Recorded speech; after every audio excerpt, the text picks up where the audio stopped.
Birləşmiş Ştatların ən böyük hərbi gəmilərindən biri Avraham Lincoln yaxın şərqə çatıb. Bu barədə İsrailin Kanal 13 televiziya kanalı məlumat yayıb. Bildirilir ki, aviadaşıyıcı və onun müşayiətində yüzlərlə Tomahawk raketi ilə təchiz olunmuş esmineslər artıq regiondadır. Bununla yanaşı Birləşmiş Ştatlar ordusunun vurucu qüvvəsi adlandırılan aviadaşıyıcının tərkibində F-15 və F-35 qırıcıları və 1600 kilometrli Tomahawk raketlər də mövcuddur. Üstəlik, Avraham Lincoln təyyarə daşıyan gəmisini müşayiət etdiyi deyilən iki döyüş gəmisinin hava, quru və dəniz hədəflərini məhv etmək üçün avadanlıqlarla təchiz olunduğu bildirilir. Bundan başqa yanacaq doldurma təyyarələri və təminat gəmilərinin də regiona yerləşdirilməsi başa çatıb. Analitiklərin fikrincə, Birləşmiş Ştatların eyni vaxtda çoxlu döyüş gəmisi, qırıcılar və bombardımançı dəstəyi ilə yanaşı aviadaşıyıcısını bölgəyə göndərməsi mesajdan daha çox əməliyyat hazırlığı kimi şərh oluna bilər.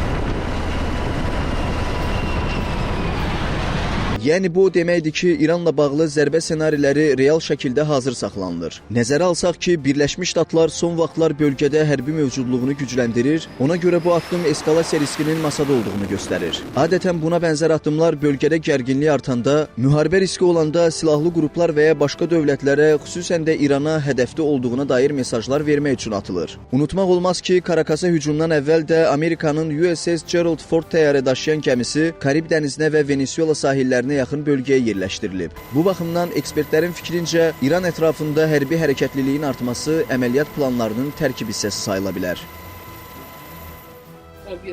Bu aviadaşıyıcının regiona gəlməsi ciddi addım kimi oxuna bilər. Ancaq fikrimcə bu təşəbbüs əvvəlcə çəkindirmə xarakterlidir. Hazırki mərhələdə daha real olan ssenari qısa müddətli hərbi balans yaratmaq və eskalyasiyanın qarşısını almaqdır. Birləşmiş Ştatlar adətən aviadaşıyıcı göndərəndə demək istəyir ki, müharibə istəmirəm, amma məcbur olsam buna hazıram. Amma bu addım fikrimcə risklərin artdığını və bölgənin həssas mərhələdə olduğunu göstərir. Bu isə yeni eskalasiya riski yaradır.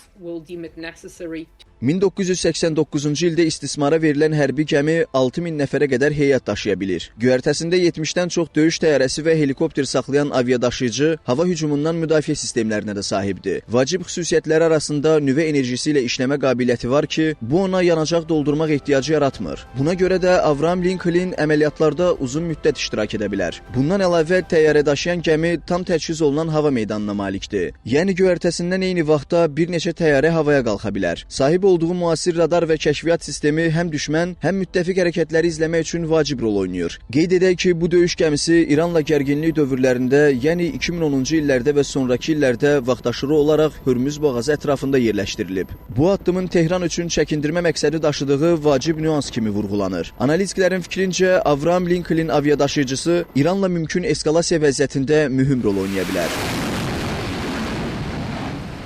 Əgər hücum olsa, bu etirazlara görə ola bilər. Sözsüz ki, qırıcılar Abraham Lincolndan qalxaraq zərbələr endirəcəklər. Yəni eskalasiya baş versə, bu gəmi İrana ciddi şəkildə zərər vura bilər. Aviadaşıyıcı yüzlərlə dəqiq hava zərbələri endirə, İranın hava hücumundan müdafiə sistemlərini, radarlarını və bazalarını, həmçinin dəniz obyektlərini qısa müddətdə sıradan çıxarmaq gücündədir.